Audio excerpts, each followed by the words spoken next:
Hi everyone, we are going to continue reading Charlie and the Chocolate Factory today. We are on chapter 9 and it is called Grandpa Joe Takes a Gamble. Let's get started. The next day, when Charlie came home from school and went in to see his grandparents, he found that only Grandpa Joe was awake. The other three were all snoring loudly. "Shh," whispered Grandpa Joe, and he beckoned Charlie to come closer. Charlie tiptoed over and stood beside the bed.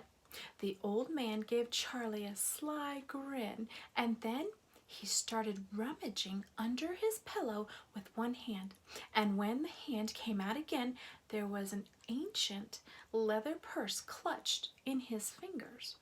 Under the cover of the bedclothes, the old man opened the purse and tipped it upside down. Out fell a single silver 10-cent piece. "It's my secret hoard," he whispered.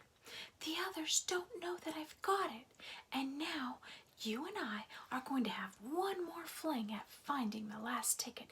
How about it, eh? But you'll have to help me." "Are you sure you want to spend your money on that, Grandpa?" Charlie whispered. "Of course I'm sure," sputtered the old man excitedly. "But don't stand there arguing. I'm just as crazy as you are to find that ticket. Here, take the money and run down the street to the nearest store and buy the first Wonka candy bar you see and bring it straight back to me and we'll open it together." Charlie took the little silver coin and slipped quietly out of the room. In 5 minutes, he was back. "Have you got it?" whispered Grandpa Joe, his eyes shining with excitement. Charlie nodded and held out the bar of candy. "Wonka's Nutty Crunch Surprise," it said on the wrapper. "Good," the old man whispered, sitting up in the bed and rubbing his hands. "Now, come on over here and sit close to me, and we'll open it together. Are you ready?" "Yes," said Charlie, "I'm ready." "All right, you tear off the first bit." "No," Charlie said, "you paid for it. You do it all." And the old man's fingers were trembling most terribly as they fumbled with the candy bar. We don't have a hope, really," he whispered, giggling a bit. "You know we don't have a hope, don't you?" "Yes," said Charlie, "I know that." And they looked at each other, and they both started giggling nervously. "Mind you," said Grandpa Joe, "there is just that tiny chance that it might be the one. Don't you agree?" "Yes," said Charlie, "of course. Why don't you open it, Grandpa?" "All in good time, my boy, all in good time. Which end do you think I ought to open first?" "That corner, the one farthest from you. Just tear it off just a tiny bit, not quite enough for us to see anything." "Like that?" said the old man. "Yes. Now, just a little bit more." "You finish it," said Grandpa Joe. "I'm too nervous." "No, Grandpa, you must do it yourself." "Well then, here it goes." And he tore off the wrapper. They both stared at what lay underneath. It was a bar of candy and nothing more. All at once, they both saw the funny side of the whole thing and they burst into peals of laughter. "What the heck is going on?" cried Grandma Josephine, waking up suddenly. "Oh, nothing," said Grandpa Joe. "You go on back to sleep." All right, friends, that was the end of chapter 9. We will start chapter 10. So how do you guys think Charlie and his grandpa are feeling? There's only one golden ticket left, and they just spent a special savings of Grandpa's money, and they went to go buy a candy bar, and they still didn't find the golden ticket. Let's see what happens in chapter 10. Chapter 10 is called The Family Begins to Starve.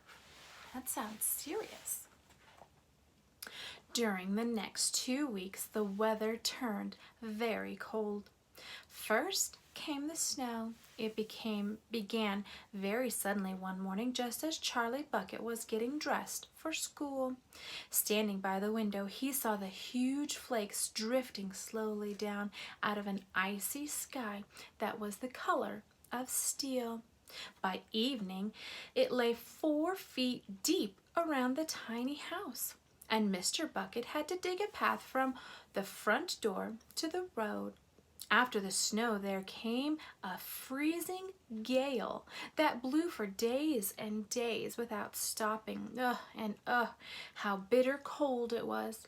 Everything that Charlie touched seemed to be made of ice, and each time he stepped outside the door, the wind was like a knife on his cheek. Inside the house, little jets of freezing air came rushing in through the sides of the windows and under the doors, and there was no place to go to escape them. The 4 old ones lay silent and huddled in their bed, trying to keep the cold out of their bones. The excitement over the golden tickets had long since been forgotten. Nobody in the family gave a thought now to anything except 2 vital problems of trying to keep warm and trying to get enough to eat. There is something about very cold weather that gives one an enormous appetite. Most of us find ourselves beginning to crave rich, steaming stews and hot apple pies and all kinds of delicious warming dishes. And because we all are a great deal luckier than we realize, we usually get what we want, or near enough. But Charlie Bucket never got what he wanted because the family couldn't afford it. And as the cold weather went on, he became ravenously and desperately hungry.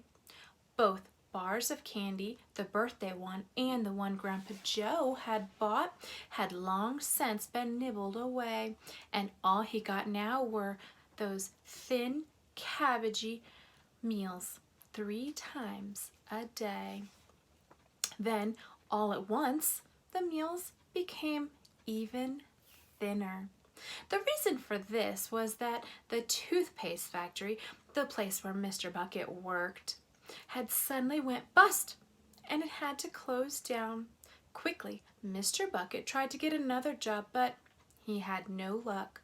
In the end, the only way in which he managed to earn a few pennies was by shoveling snow in the streets. But it wasn't enough to buy even a quarter of the food that 7 people needed. The situation became desperate. Breakfast was a single slice of bread for each person now, and lunch was maybe half of a boiled potato. Slowly but surely, everybody in the house began to starve. And every day, little Charlie Bucket, trudging through the snow on his way to school, would have to pass Mr. Willy Wonka's giant chocolate factory. Here is a picture of Charlie walking past the big factory gates in the cold, snowy weather on his way to school. And every day, as he came near to it, he would lift his small, pointed nose high in the air and sniffed the wonderful, sweet smell of melting chocolate. Sometimes he would stand motionless outside of the gates for several minutes on end, trying to take deep, swallowing breaths as though he were trying to eat the smell itself. "That child," said Grandpa Joe, poking his head up from under the blanket one icy morning, "that child has got to have more food.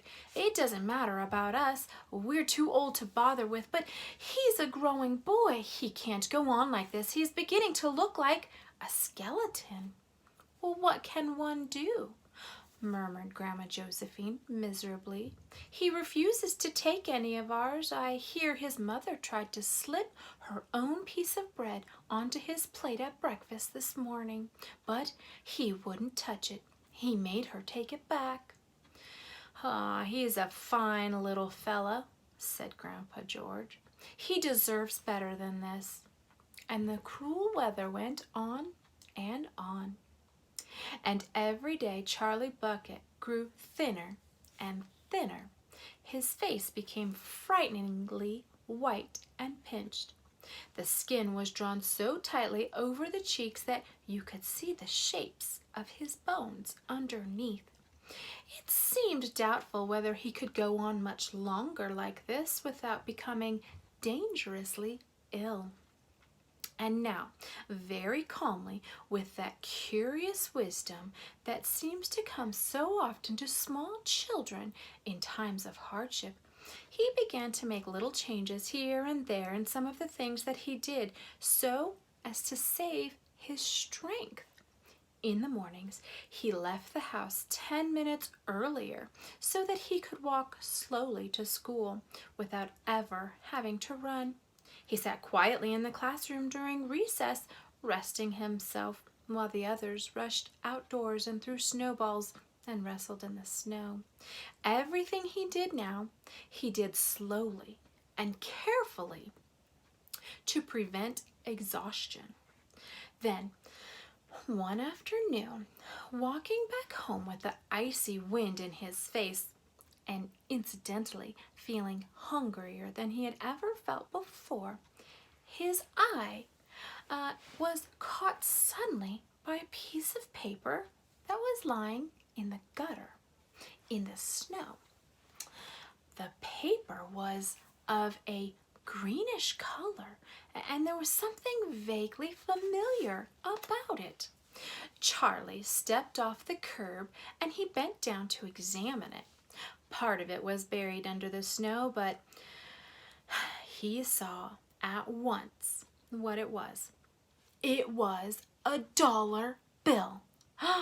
Quickly, he looked around him. Had somebody just dropped it? No, that was impossible because the way part of it was buried. Several people went hurrying past him on the sidewalk, their chins sunk deep into the collars of their coat, and their feet were crunching in the snow. Here's a picture of Charlie finding a dollar bill. None of them was searching for any money. None of them was taking the slightest notice of the small boy crouching in the gutter. Then, was it his dollar? Could he have it? Carefully, Charlie pulled it out from under the snow. It was damp and dirty, but otherwise it was perfect. A whole dollar! He held it tightly between his shivering fingers, gazing down at it. It meant one thing to him at that moment, and only one thing. It meant food. Automatically, Charlie turned and began moving toward the nearest shop. It was only 10 paces away. It was a newspaper and stationery store, the kind that sells almost everything, including candy and cigars. And what he would do, he whispered quickly to himself. He would buy one luscious bar of candy and eat it all up, every bit of it right then and there. And then the rest of the money he would take straight back home and he would give it to his mother. Okay, friends, what would you do if you found a dollar bill on the side of the ground? Those are some good things that you guys might do with it. Would you guys share it with your family? Thumbs up if you would take it home and share it with your family. Very nice. So that was the end of chapter 10. So I'm going to tell you now the title of chapter 11. Chapter 11 is called The Miracle. and we will read that starting tomorrow. I hope you guys all have a good day, but chapter 11 is called The Miracle, and you guys all say, done, done, done. I'll see you guys later. Bye.